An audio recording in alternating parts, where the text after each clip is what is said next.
Welcome to Penrose Learning, where we make understanding easy. You start by confirming prerequisites: an OpenAI account, an API key, and a development environment with an HTTP client or SDK. Once you have the key, set it as an environment variable so code never hardcodes secrets. This prevents accidental leaks.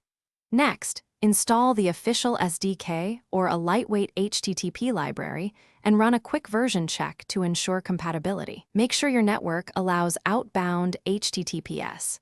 If not, enable proxy settings before moving on to authentication and example requests.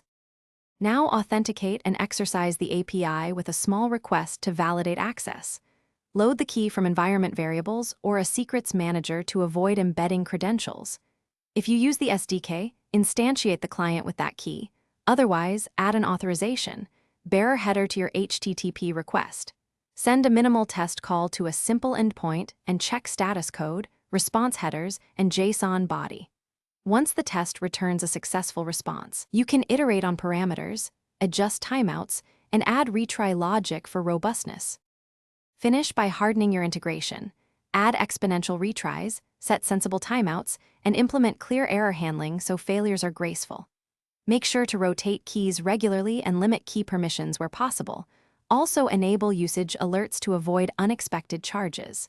Deploy configuration to production with environment variables or a secret store and enable structured logging. If something goes wrong, capture request/response logs. Verify the key is correct and not expired.